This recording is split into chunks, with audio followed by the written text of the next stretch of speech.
히브리서 12장 12절에서 17절 말씀입니다.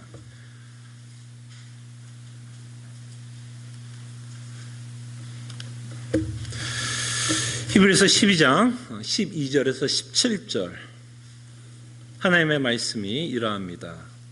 그러므로 피곤한 손과 연약한 무릎을 일으켜 세우고 너희 발을 위하여 곧은 길을 만들어 저는 다리로 하여금 어그러지지 않고 고침을 받게 하라.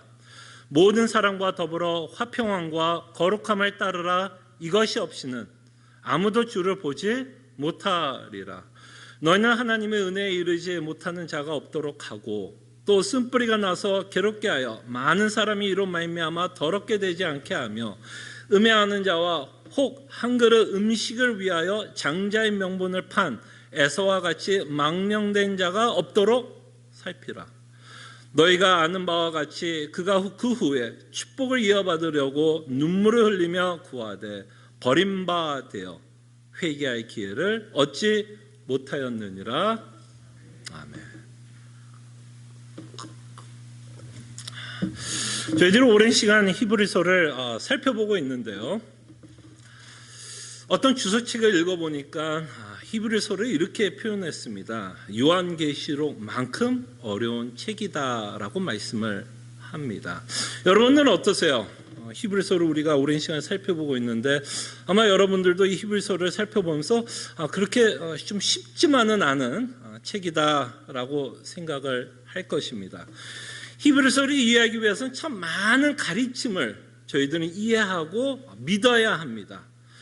많은 가르침 가운데 하나님의 계획을 알아야 됩니다. 영원전부터 하나님이 어떤 계획을 갖고 있으며 그가 갖고 있던 계획을 구약의 역사를 통해서 어떻게 보여주고 있고 그 다음에 신약을 통해서 하나님이 갖고 있었던 그 계획이 어떤 식으로 성취되고 있는지를 저희들은 알아야 됩니다. 그래서 우리는 이런 개념, 이런 이 가르침을 배우기 위해서 저는 여러분들에게 예표라는 단어를 소개해 드렸습니다. 예표라는 개념을 이해하지 않고서는 사실 히브리서를 우리가 이해하기는 쉽지는 않을 것 같아요. 그리고 대제사장이신 예수 그리스도가 누구이신지를 알지 않고서는 당연히 히브리서를 알 수 없을 것입니다. 그리고 예수 그리스도께서 십자가에 죽으시고 부활하심으로 말미암아 새 언약을 우리에게 반포하셨다라고 말씀을 하는데 우리가 히브리서에서 은혜를 받기 위해서는 다시 한번 그리스도를 통해서 세워진 이 새 언약의 의미를 우리는 바르게 알아야 되고 이해되어야 되고 믿어져야만 사실 히브리서 전체가 우리에게 말씀하시고자 하는 복음의 말씀을 저희들은 깨닫게 됩니다. 어떤 면에선 이 책이 쉬운 책은 아니에요. 어떤 성경책도 만만한 책이 없는 것처럼 히브리서도 그렇게 만만한 책은 아닌 것 같습니다. 근데 이 책이 진짜 어려운 이유는 또 있어요. 여러분, 이 책이 그냥 우리가 알아야 되는 어떤 가르침 때문에 어려움이 있을 수 있는데요. 이 책이 주는 또 어려운 이유는 바로 이 이유 때문에 이 책이 참 어렵습니다. 하나님이 사랑하는 자녀들에게 하나님은 손수 시련을 허락하신다라는 게 히브리서에서 우리에게 말씀하고 있는 내용입니다. 가르침뿐만 아니라 하나님이 그토록 사랑하는 자녀들, 정말 예수 그리스도께서 우리를 너무나 사랑하셔서 십자가에 죽었던 그 자녀들에게 하나님은 손수 시련과 고통과 아픔을 허락하십니다. 그래서 그 일 앞에 히브리서 기자는 이렇게 말씀하죠. 즐겁지 않고 슬픈 일이 우리 앞에 있다라고 말씀을 하십니다. 그래서 우리는 이런 가르침 앞에 참 힘듭니다. 우리는 하나님을 믿을 때 당연히 이렇게 믿기를 원합니다. 하나님이 내가 당하는 수많은 시련들, 고통들, 고난들, 내가 갖고 있는 문제들을 해결해 주시기를 원하는 마음으로 우리는 하나님을 믿고 우리는 하나님께 기도를 합니다. 근데 히브리서는 그거를 정반대로 이야기를 합니다. 오히려 하나님은 우리에게 시련을 허락하고 고통을 허락하고 즐겁지 않고 슬픈 일을 허락하는데 하나님이 이런 일들을 허락하는 건 당신의 자녀들이기 때문에, 내가 사랑하는 자녀들이기 때문에 자녀로서 어떤 모습을 보고 싶어서, 자녀를 성숙시키고 싶어서, 자녀를 성화시키고 싶어서 그를 훈련한다, 자녀들을 훈련시킨다라고 말씀을 하십니다. 어떤 게 더 어려운지 모르겠어요.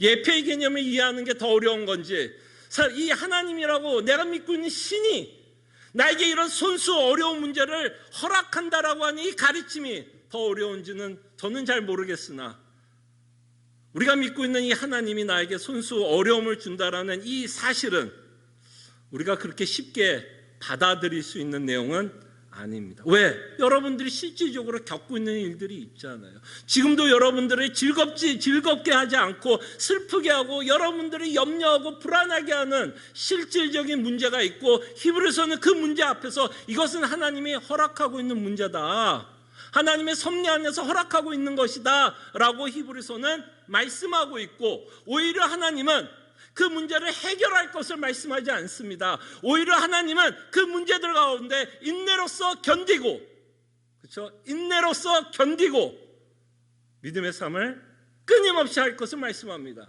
문제들이 해결될 것이기 때문에 그 안에서 소망을 갖고 희망을 갖고 살아라가 말하는 게 아니라, 문제가 있을 것인데 그렇기 때문에 너희들은 인내할 것을 말씀합니다. 어렵지 않으세요? 어렵지 않으세요? 전 너무나 어렵습니다. 참 하나님의 주권과 섭리를 저는 여러분들에게 참 많이 가르치고, 우리는 너무나 익숙한 가르침입니다. 하나님의 주권과 섭리 참 익숙해요. 그러나 우리 안에 실질적으로 벌어지는 이 즐겁지도 않고 슬픈 일을 당할 때는 참으로 하나님의 주권과 섭리를 받아들이고 이해하고 믿는 것이 참 어렵습니다.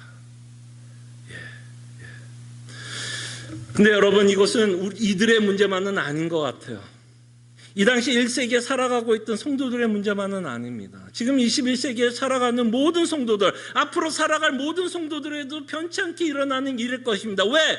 하나님의 자녀들은 하나님의 훈련의 도구로서 즐겁지도 않고 슬픈 일을 허락하실 것이기 때문에 이 일은 계속해서 있을 것입니다. 자, 그런데 이런 슬프고 힘든 일 가운데 살아가는 성도들에게 하나님이 허락하고 있는 은혜의 수단이 하나가 있는데요, 그것은 저는 공동체라고 생각합니다. 다시 말씀드리면, 하나님께서 이렇게 힘들게 살아가는 성도들을 위해서 하나님이 주신 은혜가 있다면 저는 교회라고 생각을 합니다. 근데 여러분, 경주라고 하면 여러 100미라고 생각 안 했으면 좋겠어요. 100m는 여러 명이 뛰어요? 혼자 뛰어요? 혼자 뛰죠. 경주라고 그러면 우리는 마라톤이라고도 생각합니다. 맞아요. 마라톤이라는 의미가 있어요. 오랜 기간을 인내하면서 뛰어야 되는 신앙의 모습이 있기 때문에 우리의 신앙의 삶을 마라톤이라고도 표현을 합니다. 근데 그것은 이 히브리서에서 담고 싶은 내용을 다 담지는 못하는 것 같아요. 경주하는 건 맞고 육상 경기 같이 100미 또는 마라톤과 같이 개인적으로 달려가는 것도 있지만, 오늘 본문을 통해서 우리에게 말씀하고 싶은 내용은 육상 경기에서 말씀한다면 마치 계주와 같다라고 생각했으면 좋겠어요. 계주가 뭔지 알죠? 400m, 1000m 계주라면 혼자 뛰는 게 아니라 4명이서 한 팀이 되어서 뛰어갑니다. 그 중에 한 명만 실수를 해도 그 팀은 그냥 질 수가 있고, 한 명이 잘못 뛰면 다음 사람이 그 한 명이 잘못 뛴 것 때문에 뭐 해야 돼요? 그거를 만회하기 위해서 열심히 더 뛰어가야 됩니다. 한 팀이 되어서 뛰어가야 되는 경기가 계주입니다. 한 사람만 잘한다고 해서 우승하는 게 결탄코 아니고 4명이 호흡이 맞아서 함께 뛰어가는 것이 계주입니다. 하나님이 우리에게 허락한 이 공동체는 계주로 혼자 뛰어가는 게 아니라, 나만 믿음 생활 잘하는 게 아니라 서로가 함께 공동체가 되어서 이 경주를 임할 것을 말씀합니다. 왜? 이 안에도 우리의 성도들 가운데서도 즐겁지 않고 슬픈 일을 당하는 성도들이 있기 때문입니다. 그들을 무시하지 않고 그들과 함께 믿음의 경주를 할 것을 말씀합니다. 그래서 오늘의 본문이 이렇게 말씀합니다. 새 언약 가운데 살아가고 있는 공동체, 즉 예수 그리스도의 피로 산 교회에게 히브리서 기자는 우리에게 말씀을 하십니다. 그래서 14절에 보면 이렇게 시작합니다. 모든 사랑과 더불어 화평함과 거룩함을 따르라 라고 말씀을 합니다. 그때 여기서 말하는 모든 사람은 전 세계를 말하는 걸까요? 히브리서 기자가 이렇게 쓰면서 전 세계 사람들과 화평을 이루라. 아니면 이 모든 사람이라 그러면 좀 뭔가 좀 제한된 사람들을 뜻하고 있을까요?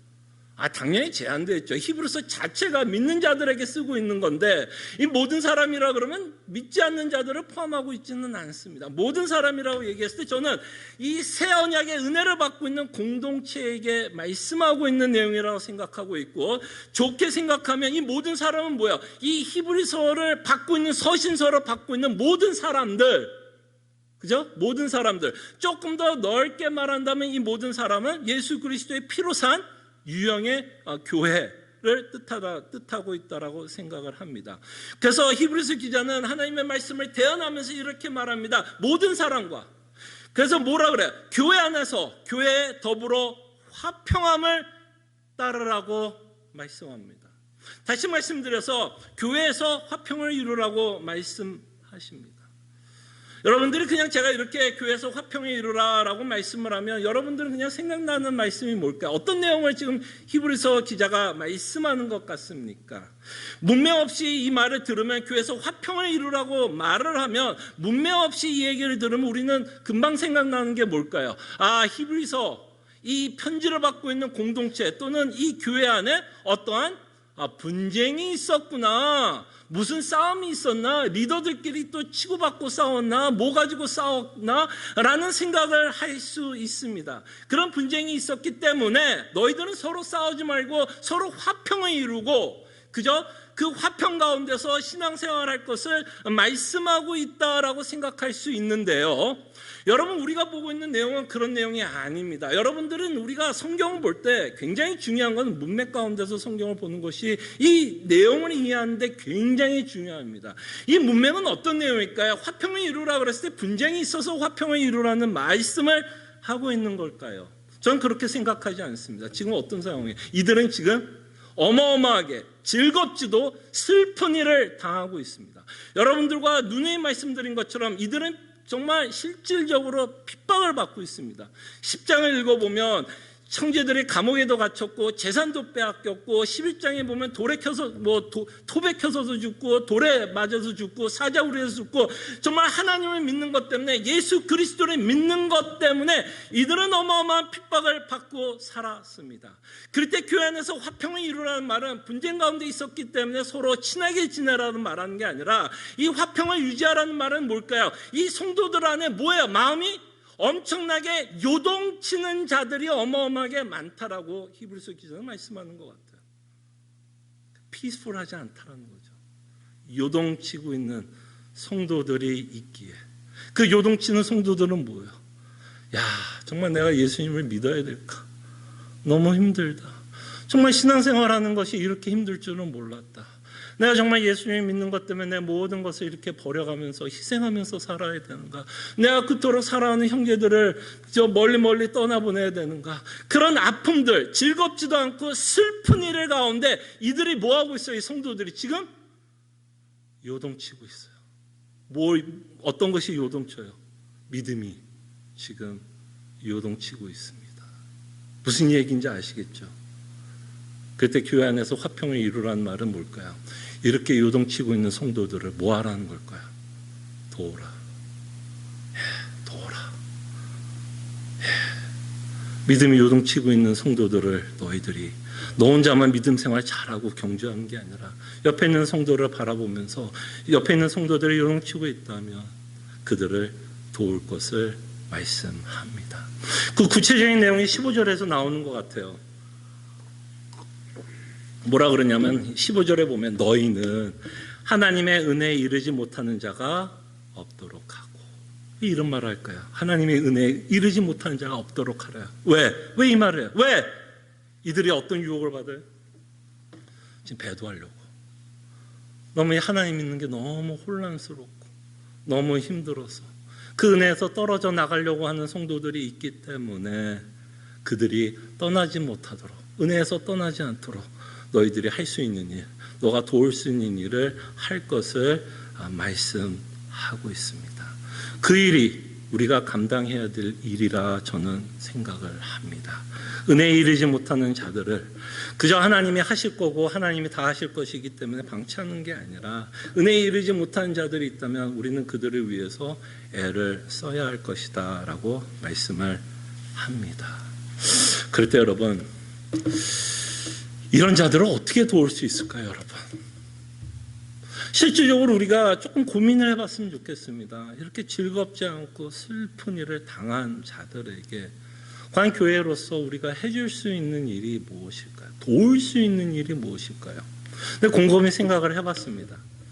여러분, 우리 인생 가운데서요, 정말 즐겁지 않고 슬픈 일을 당하면 사실 그 문제는 도울 수 있는 일이 없어요. 한번 곰곰이 생각해봐요. 여러분들이 지금 고민하고 있는 문제, 정말 즐겁지 않고요, 너무 슬퍼, 잠이 안 와, 생각만 하면 눈물 나, 하나님께 기도해, 답이 없어. 사실 그런 실질적인 문제 앞에서는 사실 우리가 뭐를 해줄 수 있을까를 고민해 본다면 딱히 해줄 수 있는 일이 없다라는 것을 보게 됩니다. 이런 문제를 제가 누군가를 신방하러 갈 때가 가장 힘들어요. 할 말이 없어요. 가서 무슨 말을 해야 될지도 모르겠고. 근데 여러분, 우리가 해줄 수 있는 게 하나가 있다면 그것이 바로 히브리서가 우리에게 전하고 싶은 메시지인 것 같아요. 이렇게 즐겁고 슬픈 가운데 살아가고 핍박 앞에서 두렵고 떨려서 배도하려고 하는 자들에게 히브리서가 전하는 게 뭘까요? 히브리서 기자도 딱히 이들을 위해서 해줄 수 있는 게 있나요? 로마의 칼 앞에서 자기가 방패막이가 돼서 이 히브리서 기자가 죽어요? 그런다고 도움이 될까요? 재산이 빼앗기면 히브리서 기자가 그들이 잃어버린 재산을 찾아줄 수 있을까요? 그럴 때 여러분, 이 히브리서 기자가 이렇게 즐겁지도 않고 슬픈 일을 당하는 자들에게 하는 일이 뭔 것 같아요? 뭐를 전하려고 하는 것 같아요? 위로를 한다면, 소망을 준다면 무엇으로 소망을 주고 희망을 주려고 하는 거예요? 바로 예수 그리스도의 복음으로. 정말 여러분 진짜 고민해 주시길 바라요. 우리가 당하는 즐겁지 않고 슬픈 일은요, 이 세상에 어떤 것도 우리를 위로할 수 없어요.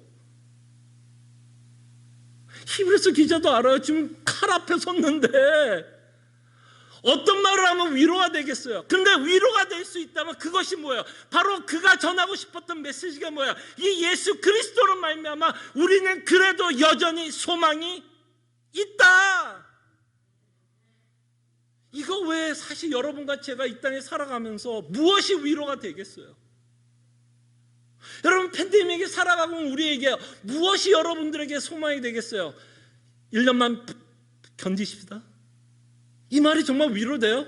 그 1년을 견디는 사이에 내 사업은 이미 망해버렸다면, 그죠? 아니, 1년을 견딜 수 있는 재정이 있어야 견딜 거 아니에요.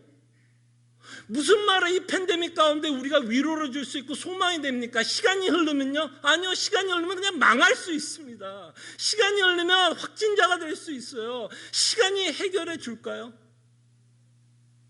시간이 해결해 주면 정말 좋겠어요. 근데 그렇지 않다는 건 여러분들이 뉴스를 보면 알잖아요. 어떻게 견딜 거예요? 무엇이 희망이고 무엇이 소망입니까? 그럴 때 사도 이 히브리서 기자는 예수 그리스도밖에 없다라는 거예요. 그렇기 때문에 히브리서 기자는 주구장창 예수님만 말씀합니다. 예수님 외에는 우리의 아픔을 견디게 하고 이기게 하고 위로할 수 있는 것이 없기 때문에 히브리서 기자는 복음을 우리에게 전달을 합니다. 자, 근데 우리가 한 가지만 더 고민했으면 좋겠어요. 우리는 복음을 지식으로 알고 싶은 것은 아닙니다. 지식이라기보다는 저는 이렇게 여러분들에게 도전을 하고 싶어요. 이 복음이, 내가 알고 있는 이 지식이 어디까지 가야 되냐면, 여러분과 제가 당하는 실질적으로 즐겁지 않고 슬프게 하는 그 일에 소망을 주어야 합니다. 제가 보고 싶은 건 그거예요. 저는 여러분들이 신학자로 만들고 싶은 마음 전혀 없습니다. 제가 여러분들 신학자를 만들어서 뭐 여러분들 교수로 만들겠어요? 뭐 어디 뭐 하겠습니까? 아니요. 신학자로 만들고 싶은 마음은 없어요. 그러나 우리가 알고 있는 복음 때문에, 정말 우리가 알고 있는 복음 때문에 그것이 정말 실질적으로 내 안에 소망과 위로가 되기를 원해서 저는 여러분들에게 복음을 전하고 가르쳐 드리고 싶습니다. 그때 베드로전서 3장 15절에 보면 이렇게 말합니다. 베드로전서 3장 15절에 보면 사도 베드로는 이렇게 말씀합니다. 너희 마음에 그리스도를 주로 삼아 거룩하게 하고 너희 속에 있는 소망에 관한 이유를 묻는 자에게는 대답할 것을 항상 준비하되 온유와 두려움으로 하고. 이 말은 뭐예요?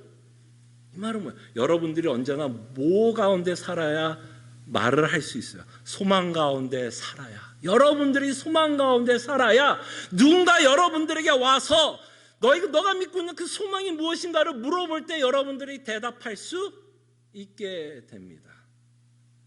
근데 여러분, 이 소망은 어떤 소망을 여러분, 이 복음이 주는 소망을 우리가 누리기 위해서는요, 우리에게 닥치는 그 즐겁고 슬픈 그 일을 대면할 수 있어야 돼요.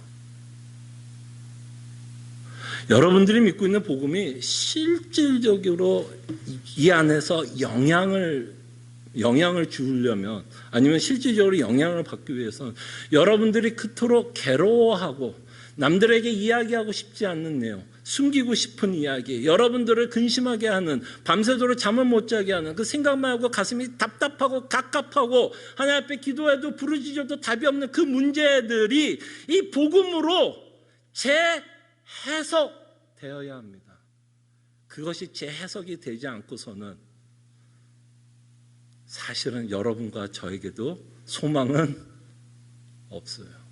아니면 소망이 있다면 우리의 소망은 그저 이 땅의 것으로만 소망을 갖게 됩니다.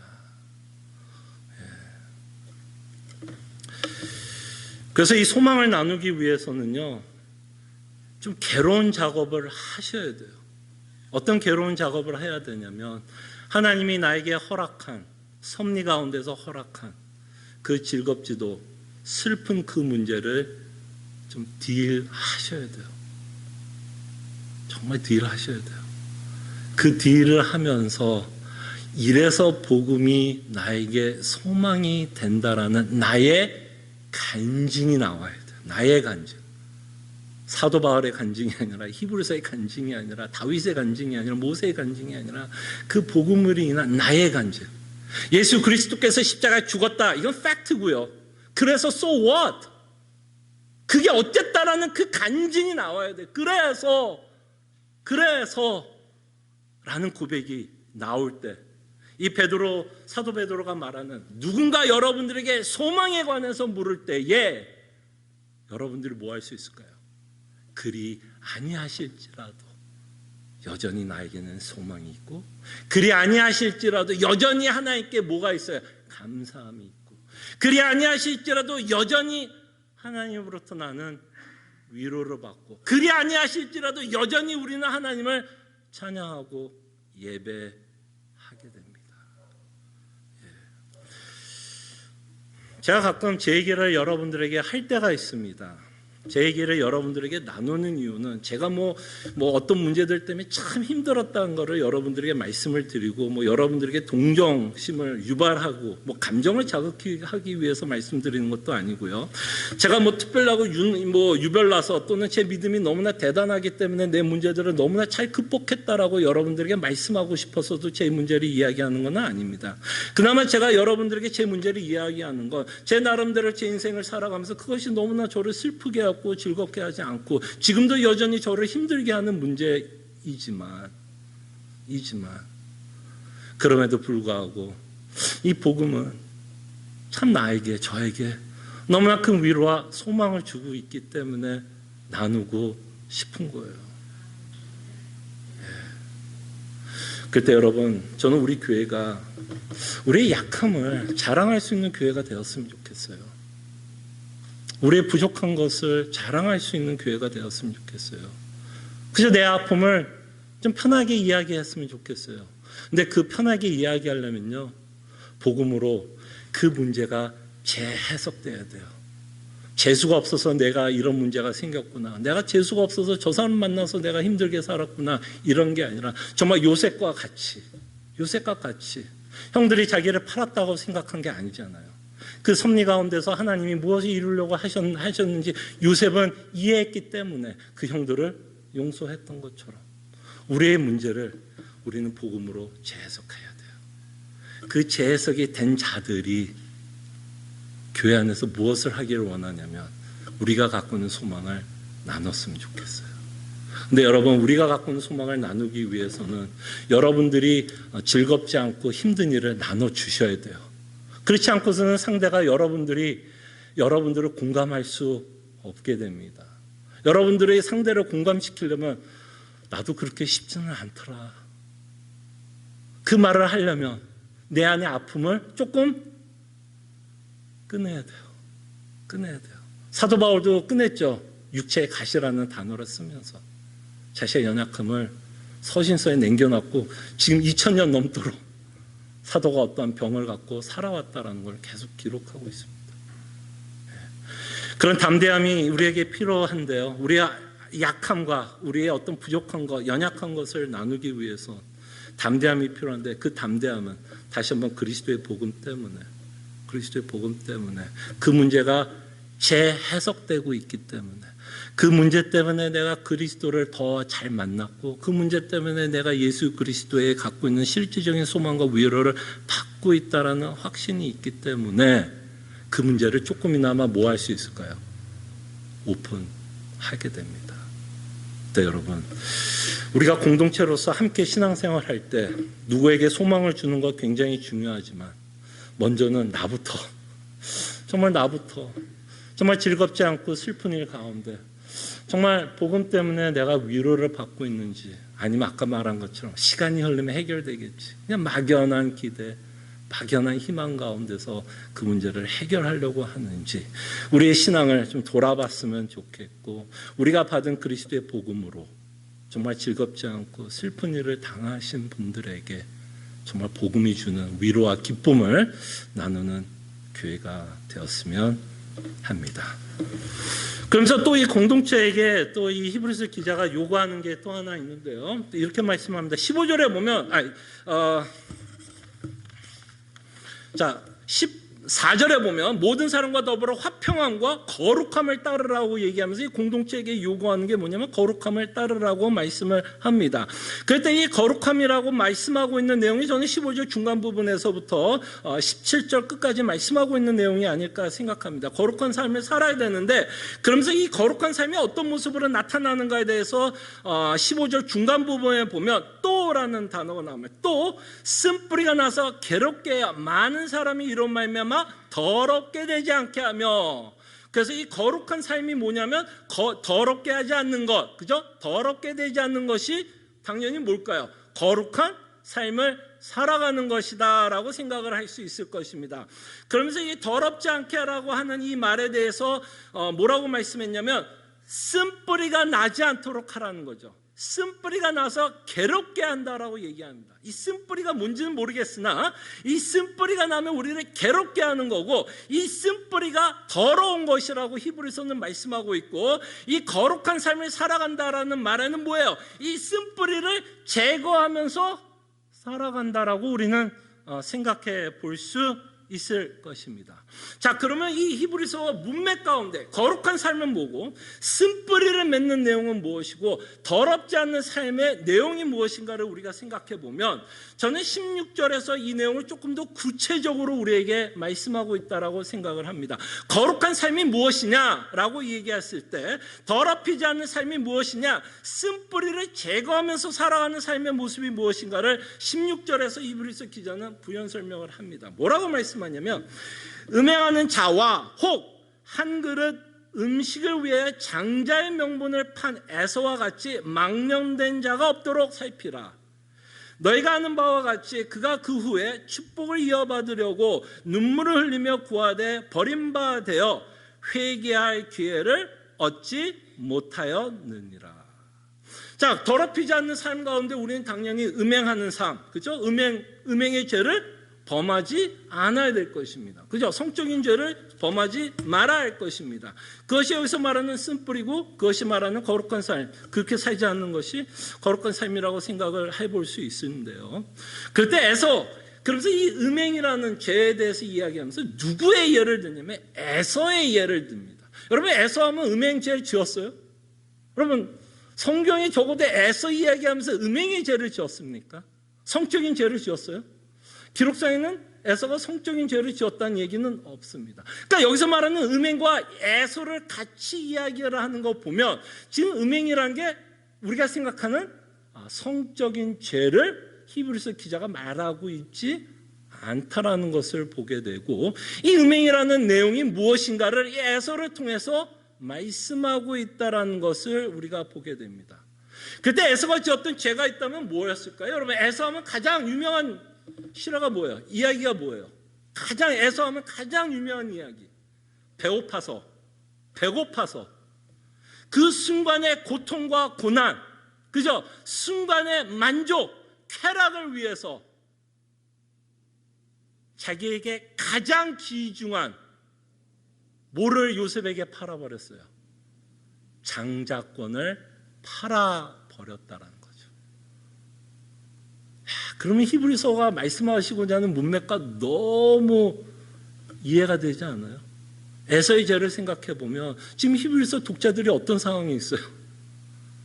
이 세상의 고통과 고난과 아픔 때문에 지금 무엇을 버리려고 해요? 그들에게 가장 귀한 예수 그리스도께서 허락한 구원을 지금 버리려고 하는 모습을 우리가 보고 있지 않습니까?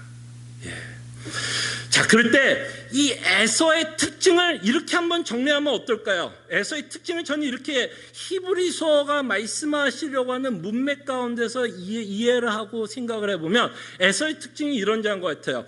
예수 그리스도의 복음의 가치를, 그러니까 가치 있음을 여기지 않고, 그죠? 여기지 않고 예수 그리스도께서 우리에게 주신 영원한 안식보다는, 이게 가장 중요한 말, 보다는 여전히 이 땅이 주는 쾌락과 만족을 쫓는 사람을 저는 에서의 모습이 아닐까라고 생각을 합니다.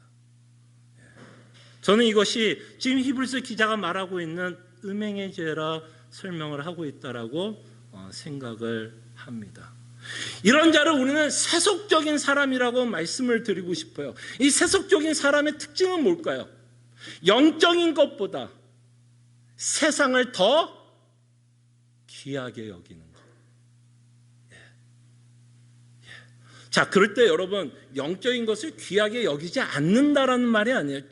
조심해서 잘 들어보세요. 제가 뭐라고 얘기했는지. 세상적인 것을 영적인 것보다 더 귀하게 여기는 것. 그러니까 영적인 것을 귀하게 여기지 않는다란 말이 아니에요. 근데 가치에 있어서는 상대적으로 뭐를 더 가치 있게 여기는 거예요?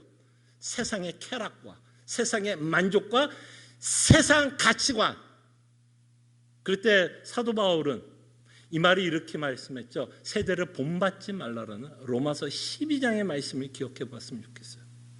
이 에서의 특징은 뭐예요? 세상을 본받는 자의 삶이죠. 세상 가치관, 세상 쾌락, 세상 만족을 위해서 살아가는 자. 바로 이렇게 사는 자들이 뭐를 맺어요? 쓴뿌리가 나요. 그 사람을 괴롭게 한다라고 말씀을 합니다. 그때 이 히브리서 기자는 우리가 문맥 가운데서 보면 우리가 끊임없이 인내로서 경주할 것을 우리에게 요구했습니다. 그죠? 그렇게 요구할 때 얽매이기 쉬운 것을 벗어버리고 죄를 벗어버리고 뛸 것을 말씀했습니다. 얽매이기 쉬운 것, 죄, 이 모든 것들이 우리가 경주하는 데 있어서 뭐가 되냐면 방해가 되는 거죠. 에서는 뭐가 방해가 됐어요? 순간의 쾌락과 순간의 만족이 그를 괴롭게 했고, 그 괴로움을 이기지 못했던 에서는 자신의 갖고 있던 가장 가치 있던 장자권을 요셉에게 팔아버렸습니다. 이것을 똑같이 히브리서 기자는 독자들에게 요구합니다. 사실 여러분, 이 배도의 죄를 곰곰이 생각해 보십시오. 이 배도의 죄를 그냥 우리가 논리적으로만 이성적으로 생각해 봅시다. 배도의 죄는 어떻게 보면 굉장히 간단합니다. 이 히브리서 기자들이, 이 히브리서 독자들이 왜 배도의 유혹을 받았냐면 예수 그리스도보다 여전히 내가 갖고 있던 무엇이 더 가치 있게 여겨졌기 때문에 로마인들이 칼을 갖다 대니 뭐 해버린 거예요? 겁을 먹은 거예요. 사실은 배도의 문제가 그렇게 어려운 문제가 아닙니다. 여러분 거꾸로 생각해 보세요. 만약에 이들이 예수 그리스도를 내가 가치 있게 여기는 것보다 더 가치 있게 여기고 소중하게 여겼더라면 이들은 칼 앞에서 어떻게 할 것 같아요? 칼 앞에서 어떻게 할 것 같아요? 그들은 죽을 것입니다. 그들이 흔들렸던 건 칼이 아니었어요. 그 죽음의 두려움이 아니었습니다. 이들이 정말 흔들렸던 건 그들이 갖고 있었던 가치관 때문에 흔들린 거예요. 순교했던 자들은 왜 순교했을까요? 돌을 던졌을 때 돌에 맞고 왜 죽었을까요?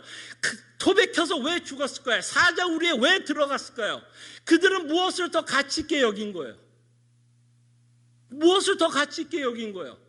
예수 그리스도와 함께 동행하며 그를 만나는 것을 더 가치 있게 여겼기 때문에 차라리 나는 뭐 하겠다는 거예요? 차라리 나는 죽겠다라고 말씀을 합니다. 여러분 히브리서 기자가 이런 면에서 쉬운 성경책이 아니에요. 우리의 가장 불편한 부분을 찌릅니다. 나는 정말 무엇을 위해서 살아가고 있는지, 나는 무엇을 위해서 하나님을 믿고 있는지, 나는 무엇을 위해서 예수 그리스도를 믿고 있는지를 우리에게 진짜 도전합니다. 로마의 칼이 문제가 아니에요. 여러분들이 당하고 있는 즐겁고 슬픈 일이 문제가 아닙니다. 사실은 어디에 문제가 있어요? 내가 무엇을 가치 있게 여기느냐의 문제에 있습니다.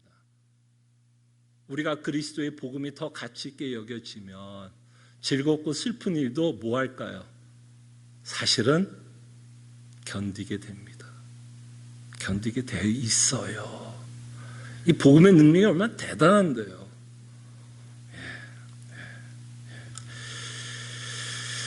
그럴 때 우리가 추구해야 되는 거룩함, 적어도 히브리서 12장에서 말하는 거룩함은 우리가 생각하는 윤리적인 거룩함을 말씀하고 있는 것 같지는 않아요.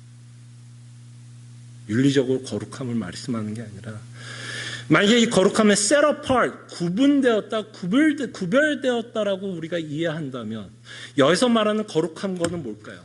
이 세대를 본받지 않는 것. 이것이 바로 히브리서 기자가 우리에게 요구하는 거룩한 삶입니다. 그때 히브리서 기자는 이 복음을 통해서 끊임없이 우리가 무엇을 소중하게 여기고 무엇을 가치 있게 여기는지를 도전을 하고 정말 예수 그리스도의 복음이 우리에게 가장 가치 있는 것이라면 우리는 어떤 상황 가운데서도 뛰게 되어 있어요. 그리고 우리를 가장 힘들게 하는 내용이 뭘까요? 예수님을 못 만난다라고 할 때 우리는 가장 슬플 겁니다. 여러분 인생 가운데서 가장 슬프고 애석한 건요, 여러분들 구원한 예수님을 못 만난다라는 것이 가장 슬퍼야 돼요. 그래서 우리는 뜁니다. 왜? 우리는 예수 그리스도만을 바라보면서 뜁니다. 왜 뛰어요? 왜 뛰어요? 나를 구원하신 예수님을 만나고 싶어서, 얼굴과 얼굴을 맞대어 만나고 싶어서, 그래서 나는 내 거룩함을 지키려고 애를 쓰는 겁니다.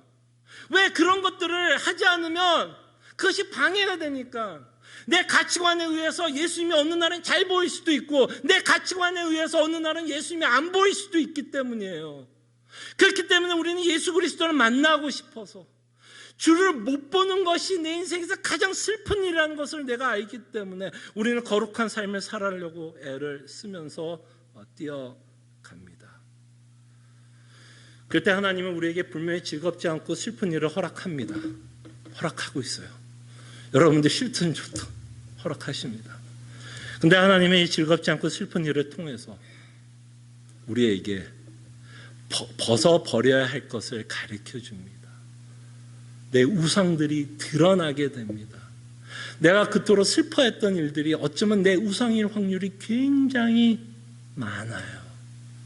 그래서 우리로 하여금 우리의 죄를 바라보게 하기 위해서 즐겁지 않고 슬픈 일을 허락하시고, 그러면서 하나님은 자녀들이 이 복음이 주는 참된 위로와 기쁨을 맛보게 해주기 위해서 이것만이 너희가 즐겁지 않고 슬픈 일을 견디게 하는 유일한 소망이요 희망이라는 것을 우리의 삶 가운데서 실질적으로 맛보게 하기 위해서 우리에게 때로는 즐겁지 않고 슬픈 일을 허락하고 있다는 것을 우리는 믿었으면 합니다.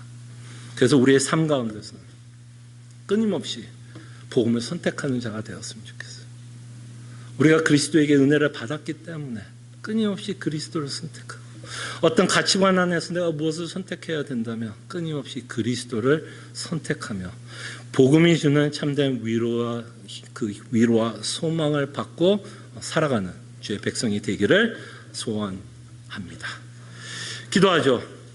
하나님이 우리에게 공동체를 허락했습니다. 불매 시애틀 남포 제일장로교회도 하나님이 허락한 공동체일 것입니다. 그때 하나님은 화평을 이루라고 말씀합니다. 이것은 문쟁이 있었기 때문에 서로 화평이 이룬다기보다는 이 안에서도 즐겁지 않고 슬픈 일을 당하는 성도들이 있기 때문에 정말 우리가 그리스도의 복음으로 소망을 받았다면 그 성도들을 위하여 공감해주고 그들의 아픔에 공감을 해주고, 정말 우리가 받은 소망 때문에 그들을 위로하고 정말 그들을 위해서 우리가 생각하며 기도할 수 있는 공동체가 될 수 있도록 기도했으면 좋겠고, 우리의 거룩함을 살펴볼 때 이건 다만 윤리적인 것을 말씀하는 게 아니라 우리의 가치관을 도전하고 있다는 것을 보시기를 바랍니다. 정말 나는 세상의 어떤 것보다 예수 그리스도만을 최고의 가치로 여기고 살아가고 있는지, 아니면 예수님과 동급으로 놓고 살아가는 수많은 것들이 있는지 내 자신을 돌아보며 또 회개하는 시간 가졌으면 합니다. 기도하죠.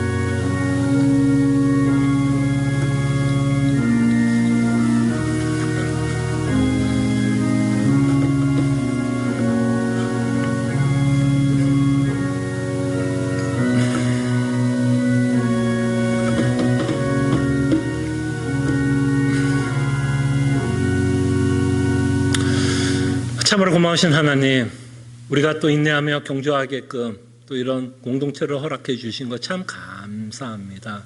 주님, 이 공동체 안에서 참으로 예수 그리스도로 말미암아 우리가 받은 소망을 나누는 교회가 되게 하여 주시옵소서. 그런 나눔 가운데 우리의 연약함과 우리의 부족한 것, 우리가 숨기고 싶은 그런 내용들을 오픈하면서 그런 문제들 가운데 복음이 어떻게 나에게 실질적으로 위로와 소망을 주고 있는지를 좀 담대하게 용기를 내서 나눌 수 있는 교회가 되게 하여 주시옵소서. 또 하나님, 우리가 경주하기 위해서 거룩함을 요구하고 있을 때에 이것은 다만 윤리적으로 우리가 거룩한 삶을 사는 것뿐만 아니라 우리의 가치관에 도전을 주고 있다는 것을 저희들로 깨닫게 해주심에 감사드립니다. 정말 나는 무엇을 위해서 살아가고 있는지, 예수님도 좋지만 세상도 함께 좋아하고 있는지, 아니면 예수님만 사랑하며 살아가고 있는지 저희들의 자신을 돌아보며 회개할 바가 있으면 회개하며 주의 은혜를 구하는 하나님의 귀한 자녀들 되게 하여 주시옵소서. 감사하고 살아계신 예수 그리스도 이름으로 기도합나이다. 아멘. 다 함께 일어나셔서 찬송가 289장 찬송합니다.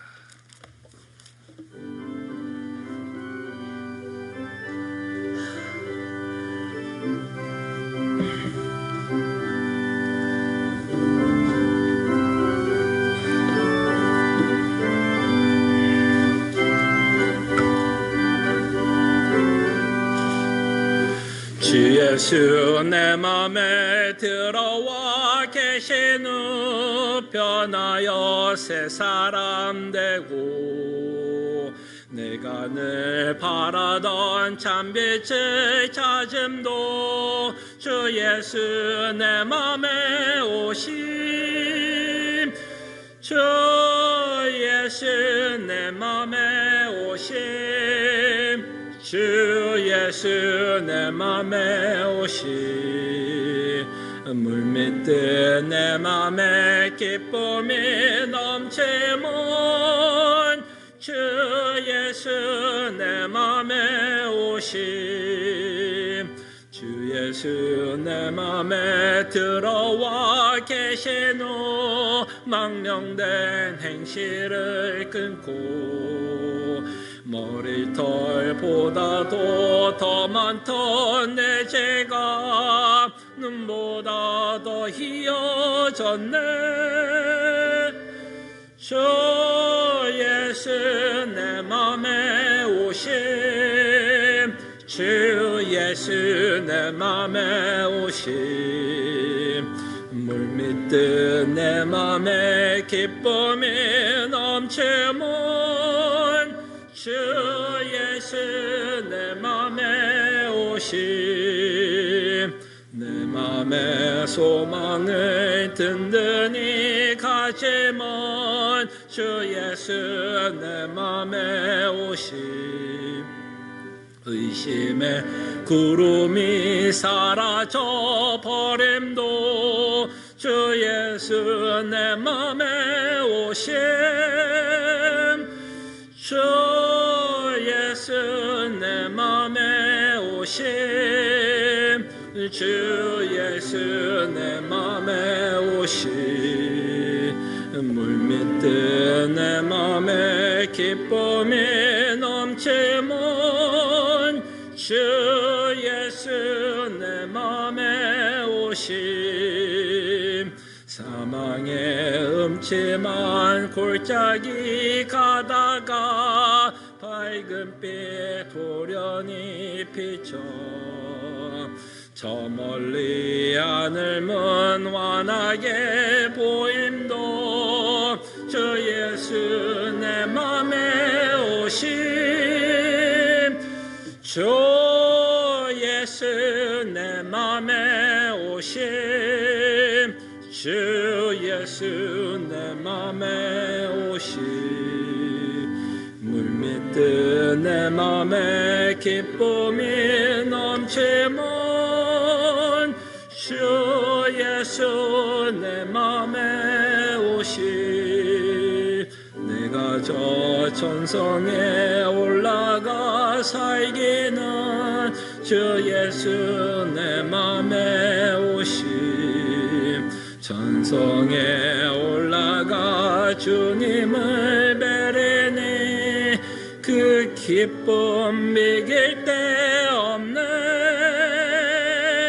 주 예수 내 맘에 오심 주 예수 내 맘에 오심 물밀듯 내 맘에 기쁨이 넘치면 주 예수 내 맘에 오심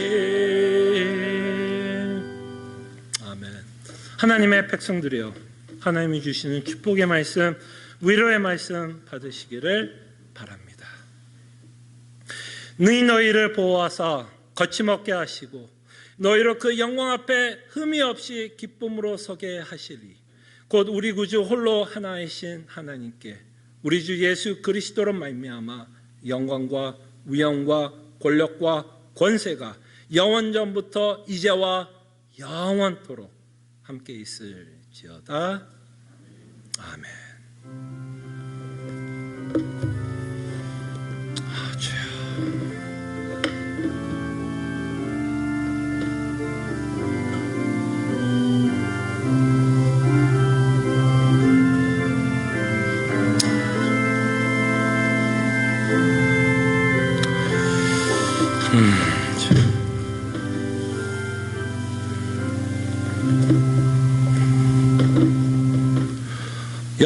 앞에 뒤에 있는 성도들과 눈인사 또 이렇게 어려운 시간에 우리가 또 이렇게 대면하면서 함께 공동체 안에서 하나님께 예배하게 되어 너무 감사하게 생각합니다.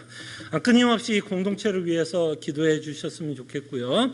언제나 이 교회의 연약함과 부족함을 좀 자랑하되 정말 이 교회는 그리스도만을 자랑스럽게 여길 수 있는 교회가 될 수 있도록 기도해 주셨으면 합니다. 계속해서 수요 성경 공부, 이번 주에는 저희가 새로운 주제를 갖고 생각해 봅니다. 고백서 28장 세례에 관해서 여러분들과 함께 생각해 보고요. 계속해서 새벽 기도에 토요일 날 6시 반에 있으니까요. 또 함께 기도하기를 원하시는 분들은 많이들 참석하셔서 또 새벽에 같이 하나님께 기도하는 시간을 갖겠습니다. 감사합니다.